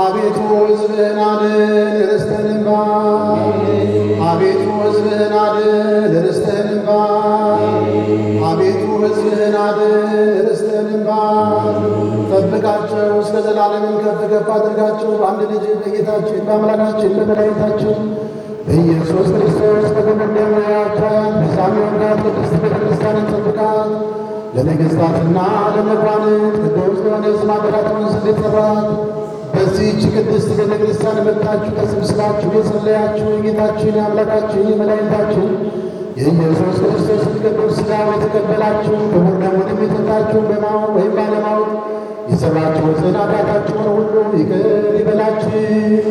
ሥጋ መለኮት ስለሚባል ሥጋ የሕግና የሥርዓት ደም ስለሚሆን ደግሞ በአሸናፊ እግዚአብሔር ልጅ በድንጋሌ ሥጋ በድንጋሌ ሕሊናትን ድንግል ማርያም ልጅ ኢየሱስ ክርስቶስ ባለፈው ይቅር በላችሁ፣ በሚመጣው ይጠብቃችሁ። ባለፈው ይቅር ብሎ በሚመጣው ይጠብቀን። 12 ጊዜ እግዚኦ መሐረነ ክርስቶስ እንበል።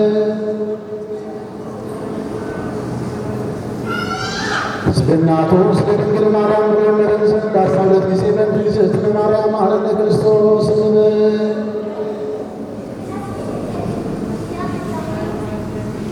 ኦ ጊዜ ኢየሱስ ክርስቶስ ሠራየ ኃጢአት ሠራየ ኃጢአት ወኃጢአተ ኩሉ ሕዝብከ የማይሰራ ኃጢአት እግዚአብሔር ይፍታ።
ኢየሱስ ክርስቶስ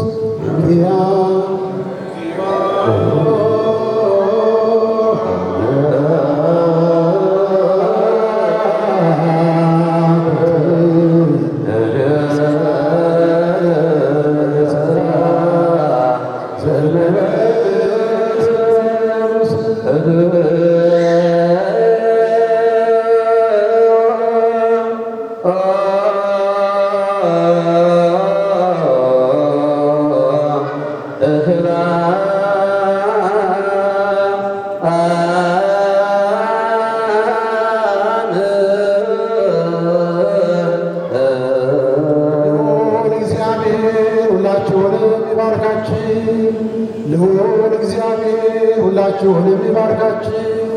ልዑል እግዚአብሔር ሁላችሁንም ይባርካችሁ። በሰላም ወደ ቤታችሁ ግቡ።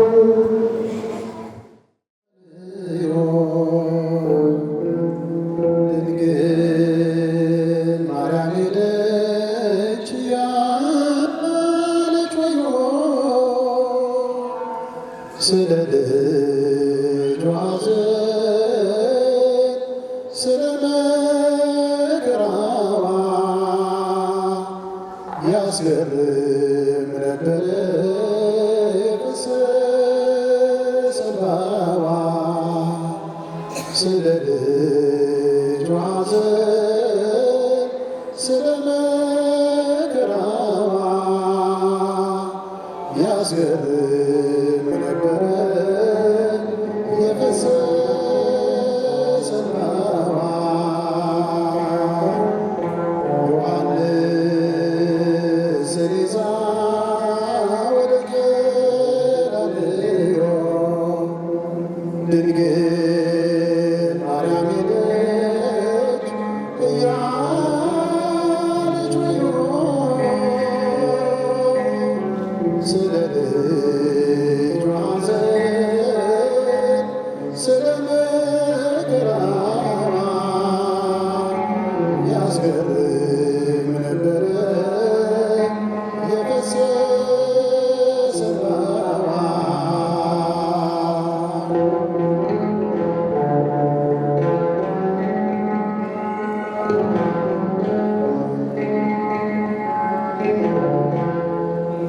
ዮሐንስ ቢደንቀው ያዘን ጽናት አነሳት ደግፎ በብርቱ ሊያጽናናት።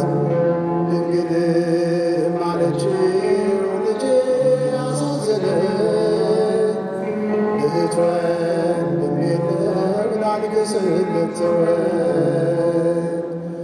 ሁሉ ይበልጣል ያስደፋል አንገትን የማርያም ሐዘን። ዮሐንስን ይዛ ወደ ቀራንዮ ድንግል ማርያም ሄደች እያለች ወዮ ስለ ልጇ ሐዘን ስለ መከራዋ